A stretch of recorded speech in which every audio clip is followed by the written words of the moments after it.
9시 매일 기도회에 함께하는 기도의 동역자 여러분 사랑하고 축복합니다. 토요일인 오늘은 청년들과 또 차세대를 위해서 기도하는 날입니다. 여러분의 눈물의 기도를 통하여서 우리의 사랑하는 자녀들과 청년들의 믿음이 회복되며 또한 영적으로 살아나게 될 줄 믿습니다. 오늘 이 시간 하나님께서 우리에게 주시는 말씀은 출애굽기 31장 12절에서 17절까지의 말씀입니다. 여호와께서 모세에게 말씀하여 이르시되 너는 이스라엘 자손에게 말하여 이르기를 너희는 나의 안식일을 지키라. 이는 나와 너희 사이에 너희 대대의 표징이니 나는 너희를 거룩하게 하는 여호와인 줄 너희가 알게 함이라. 너희는 안식일을 지킬지니 이는 너희에게 거룩한 날이 됨이라. 그날을 더럽히는 자는 모두 죽일지며 그날에 일하는 자는 모두 그 백성 중에서 생명이 끊어지리라. 엿새 동안은 일할 것이나 일곱째 날은 큰 안식일이니 여호와께 거룩한 것이라. 안식일에 일하는 자는 누구든지 반드시 죽일지니라. 이같이 이스라엘 자손이 안식일을 지켜서 그것으로 대대로 영원한 언약을 삼을 것이니 이는 나와 이스라엘 자손 사이에 영원한 표징이며 나 여호와가 엿새 동안에 천지를 창조하고 일곱째 날에 일을 마치고 쉬었음이니라 하라. 아멘. 십계명 제4계명에 해당하는 안식일을 지키라는 명령은 십계명뿐만 아니라 구약의 율법 여러 곳에 나옵니다. 오늘 함께 읽은 본문 14절과 15절을 보게 되면 이 명령이 얼마나 강력한 하나님의 권고인지를 알 수 있습니다. 그날을 더럽히는 자는 모두 죽일지며 일하는 자는 그 백성 중에 생명이 끊어지리라. 안식일에 일하는 자는 누구든지 반드시 죽일지니라 라고 나와 있습니다. 안식일을 지키지 않을 때 하나님이 예고하신 처벌은 이 생명의 단절, 즉 죽음입니다. 실제로 민수기 15장을 보게 되면 광야 생활 때에 어떤 사람이 안식일에 나무를 하러 갔다가 사람들에게 발각이 됩니다. 그래서 어떻게 처벌할지 몰라서 하나님께 여쭈어 보니 하나님이 죽이라고 응답을 하시죠. 그래서 모든 사람들이 돌로 쳐 죽인 사건이 나옵니다. 안식일 준수는 그만큼 엄중한 일이고 또한 중요한 계명이라고 할 수 있는 것입니다. 유대인들이 그들의 신앙을 지키는 데 있어서 가장 중요하게 생각했던 것 가운데에 하나 역시 안식일법이었습니다. 유대인들은 이 안식일법에 관하여서 매우 세부적인 규율까지 만들고 정해서 지키는 것을 그들의 큰 자부심으로 여길 정도였습니다. 유대 전쟁 가운데에서 마사다 항전이라고 하는 것은 유대인들이 안식일을 얼마나 필사적으로 지켰는가를 보여주는 대표적인 사건이 됩니다. AD 70년경에 유대인과 로마군의 전쟁이 있었지요. 그때 유대인들은 이 마사다라고 하는 높은 요새에서 이 마지막 결사 항전을 벌이게 되었습니다. 그런데 아무리 해도 이 요새를 점령할 수 없었던 로마 군대가 한 가지 방안을 생각합니다. 그것은 바로 안식일에 전투를 하는 것입니다. 왜냐하면 유대인들이 안식일에는 전투를 하지 않는다는 것을 알게 되었기 때문입니다. 그래서 그날 공격을 감행하지요. 유대인들은 조금도 저항을 하지 않았습니다. 그래서 요새는 너무나 쉽게 함락이 되고 말았습니다. 유대인들은 안식일에 아무 일도 하지 않았기 때문입니다. 우리는 보통 안식일이 십계명이 제정되면서 그때 생긴 개념이라고 생각을 하죠. 하지만 그렇지가 않습니다. 십계명 이전에 이미 안식일 규례에 대한 하나님의 암시가 성경에 존재하지요. 오늘 본문 17절을 보면 하나님께서 이렇게 말씀하셨습니다. 나 여호와가 엿새 동안의 천지를 창조하고 일곱째 날에 일을 마치고 쉬었음이니라. 아멘. 여러분, 안식일의 기원은 하나님의 창조 사역으로부터 시작이 되었습니다. 하나님은 전능하신 분이시지요. 즉, 안 쉬어도 되는 분이라는 말입니다. 우리와 같은 육체의 한계를 가진 분이 아니기 때문에 굳이 안 쉬셔도 되지요. 그럼에도 불구하고 하나님께서 일곱째 날 쉬신 이유는 본을 보이기 위함이었습니다. 일부러 쉬셨다는 말입니다. 7일 중에서 하루는 쉬어야 하는 것을 인간에게 알려주시기 위해서 친히 본을 보여주신 것이지요. 즉 안식일은 창조 때부터 예비된 하나님의 계획이라는 말입니다. 6일을 일하고 하루를 쉬는 이 6과 1의 리듬은 창조의 리듬입니다. 또한 우리와 같은 모든 피조물들이 지켜가야 할 삶의 중요한 리듬이라고 할 수 있습니다. 이스라엘 백성들의 광야 생활에서도 안식일 개념이 등장합니다. 이 광야의 양식이었던 그들의 만나를 거두는 규칙이 그러했습니다. 하나님께서는 매일 만나를 거두라고 하셨지요. 그런데 6일째 되는 날에는 이틀치 분량을 거두라고 당부하십니다.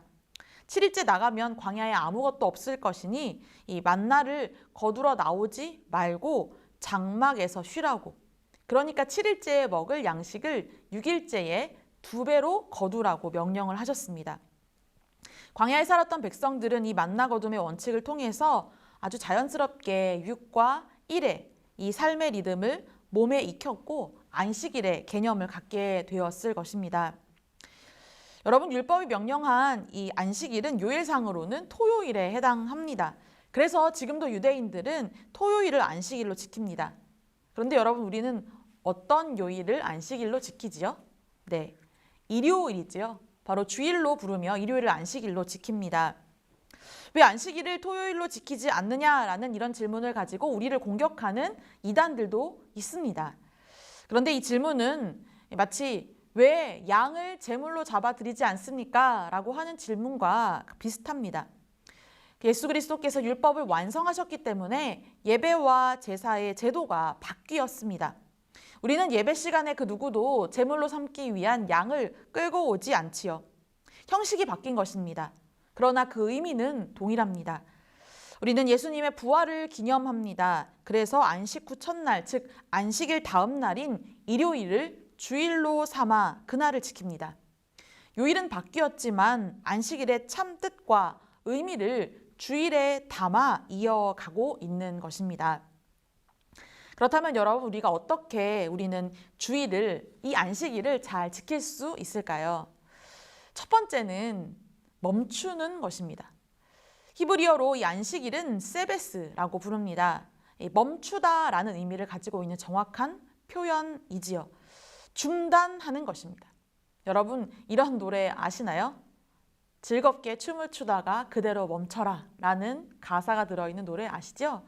네, 그 가사의 노래를 부르며 우리는 몸을 마음껏 한껏 춤추며 흥겹게 움직이다가 그대로 멈춰라 라고 했을 때 아주 그대로 멈춰버립니다. 마치 얼음에 얼어버린 것처럼 그렇게 말이지요.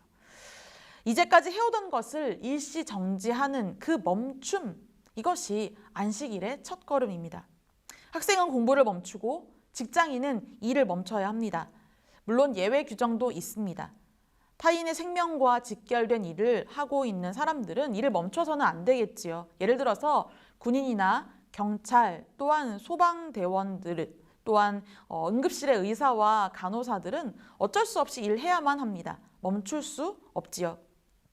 그러나 기본적으로 안식일은 멈춤으로부터 시작된다는 것을 기억해야만 합니다. 그렇다면 여러분, 우리는 멈추고 무엇을 해야 할까요? 그것은 다름 아닌 예배입니다. 안식일의 멈춤이란 궁극적으로 예배를 위한 멈춤입니다. 예배를 위한 중단, 이것이 바로 안식일입니다. 그리스도인인 우리가 사는 이유는 바로 하나님께 영광 돌리기 위함이지요. 하나님을 기뻐하고 하나님께 영광 돌리는 구체적인 행위는 다름 아닌 예배입니다. 그러므로 우리의 삶의 목적은 바로 하나님을 향한 예배에 있다고 할 수 있습니다. 안식일은 예배를 위한 날입니다. 주일은 예배의 날입니다. 예배드림에 우리의 최선과 우선순위가 있어야만 합니다. 출애굽기 34장 20절의 말씀을 보게 되면 밭 갈 때, 추수할 때도 안식일을 지키라는 명령이 나와 있습니다. 여러분, 밭 갈고 추수할 때가 언제인가요? 그야말로 농번기, 바쁠 때입니다. 평소보다 바쁘고 할 일 많은 그때에도 예배하라는 것입니다. 그때에도 안식일을 지키라고 명령하십니다. 그렇게 하나님을 향한 예배를 위하여 멈추는 날로서 안식일을 지키라고 성경은 우리에게 명령합니다. 안식일은 우리의 여가 활동 또한 취미 생활을 위해서 존재하는 날이 아닙니다. 우리가 6일 동안 일하느라 하지 못했던 오락과 유희를 더 잘 즐기기 위해서 존재하는 날이 안식일이 아닙니다. 안식일의 우선순위는 오직 예배에 있습니다. 그러므로 우리는 예배를 잘 드릴 수 있는 최적의 상태와 환경을 만들어야 합니다. 여러분 이런 생각을 해볼까요? 만약 축구 대표 선수인 손흥민 선수가 중요한 A매치를 앞두고 있다고 가정해 봅시다.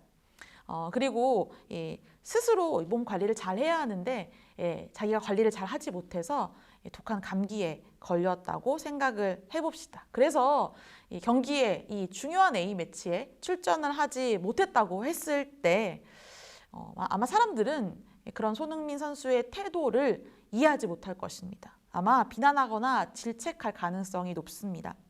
왜냐하면 축구 국가대표 선수는 중요한 시합을 앞두고 최적의 컨디션을 준비해야만 하는 사람이기 때문입니다. 여러분 그런 의미에서 그리스도인은 예배를 위한 선수라고 할 수 있습니다. 예배를 잘 드리기 위한 몸 컨디션을 만들어서 가장 좋은 상태로 예배 드려야 하는 것입니다. 몸이 좋지 않아서 예배 드릴 수 없다라고 말하는 것은 어찌 보면 제대로 안식일을 지키는 일이라고 할 수 없는 것이죠. 그런 의미에서 오늘날 우리가 코로나로 인하여 경험하는 이 영상 예배의 시대에 우리는 정직하게 고민하고 우리 신앙의 현주소를 직면해야 할 필요가 있습니다. 영상으로 드리는 예배, 그 예배가 불완전하다거나 혹은 그 예배가 문제가 있다라고 말하는 것이 아닙니다. 그러나 영상으로 드리고 있는 예배가 내가 만일 영상으로 예배를 드리고 있다면 그 예배가 정말 내가 하나님께 드리는 최선의 예배인지 우리는 스스로 질문해야 합니다. 최고의 하나님께 우리는 최선의 예배를 드리고 있는지 끊임없이 자문해야 합니다. 팬데믹이라는 이전에 우리가 경험해보지 못한 상황 앞에서 우리는 더 정직하게 예배 드리는 날로서의 주일 성수 또한 안식일 지킴에 대하여서 기준을 바로 세우고 또한 안식일을 거룩하게 지켜야 할 줄 믿습니다. 말씀을 마무리하겠습니다. 하나님께서 안식일을 제정하신 것은 우리를 배려하시기 위해서 또한 축복하시기 위해서 허락하신 사랑의 증거입니다. 우리는 바쁜 일상을 살아가고 있습니다. 그래서 하나님을 잊어버리기 쉽지요. 그런 우리가 다시 하나님의 그 무한한 은혜와 사랑을 깨닫게 하시기 위해서 허락하신 날이 바로 안식일 주일입니다. 타락한 세상을 살아가고 있는 우리의 고단한 몸과 영혼에 쉼과 생명의 기운을 공급하시기 위해서 하나님이 주시는 그 사랑의 배려가 바로 안식일이라는 말입니다. 하나님이 그리스도인인 우리에게 영적인 능력을 약속해 주셨습니다. 또한 하나님의 자녀가 되는 그 권세를 우리에게 허락해 주셨습니다.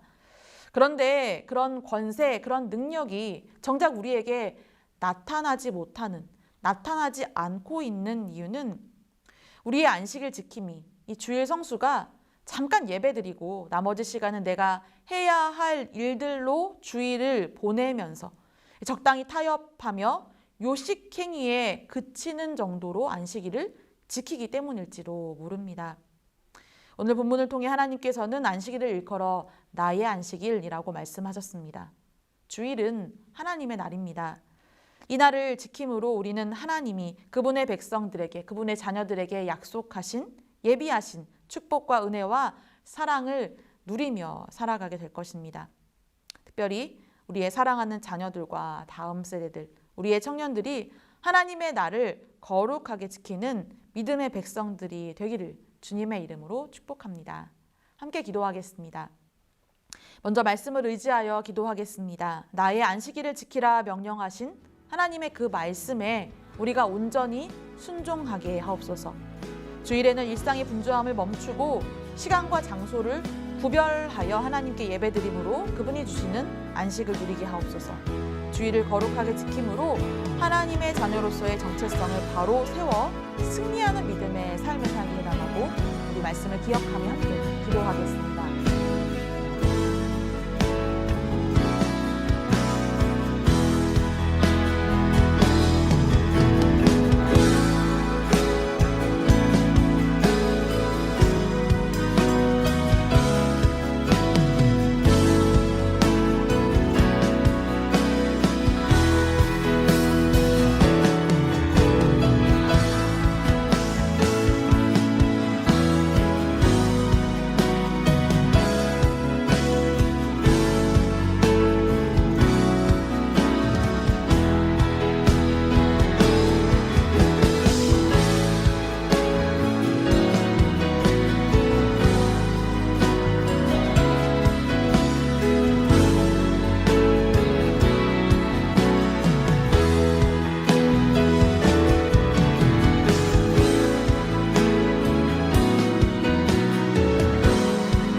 원합니다. 우리의 다음 세대들, 우리의 청년들이 예배가 삶의 우선순위가 되고 말씀이 삶의 기준이 될 수 있도록 기도로 깨어 매일 주님과 동행하도록 함께 기도합시다. 세속적 가치관에 물들지 않고 하나님을 경외하며 이웃사랑의 삶을 살도록 중보합시다.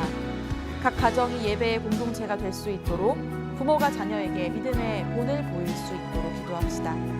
모태신앙으로 자란 우리의 자녀들이 예수 그리스도를 인격적으로 만나도록 예수님을 구주로 영접하고 믿음에 자립할 수 있도록 합심하여 기도하겠습니다.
이제 교육부를 위해서 함께 기도하겠습니다. 모든 교역자들과 교육지원부, 각 부서의 모든 교사들이 성령 충만하여 오직 믿음으로 맡겨진 사역을 감당할 수 있도록 기도합시다. 코로나로 인하여서 급격히 변화하는 사역의 환경 가운데서도 서로 사랑함으로 격려하고 하나님이 주시는 지혜와 민첩함으로 벤청하며 사역할 수 있도록 중보해 주시기 바랍니다. 함께 모여드리는 예배에 기쁨과 은혜를 더하여 주시고 현장 예배가 더욱 활성화되고 회복되도록 기도해 주시기 바랍니다. 또한 코로나로부터 모든 우리의 차세대들을 지켜주시고 특별히 힘든 상황 가운데의 취업과 대입을 준비하는 고3들을 위로하여 주시도록 함께 마음 모아 기도하겠습니다.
통해서 함께 중보합니다.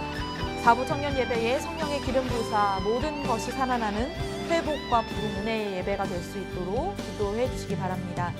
청년부의 모든 사역이 기도로부터 시작되고 또한 기도 가운데 영적 동력을 얻어서 진행되는 하나님의 일이 될 수 있도록 중보해 주시기 바랍니다. 온라인으로 진행되는 소그룹과 양육을 통해 청년들이 진리 위에 바로 설 수 있도록 하나님의 사람으로 훈련되도록 기도합시다. 코로나 가운데서도 등록한 새 친구들이 있습니다. 이들이 예배와 소그룹에 잘 적응하고 우리 교회에 정착할 수 있도록 기도해 주시기 바랍니다. 마지막으로 청년들의 삶을 위로하여 주시고 학업과 진로, 취업과 결혼 등의 문제로 어려움을 겪고 있는 청년들에게 우리 주님께서 소망의 길을 열어주시도록 함께 기도하겠습니다.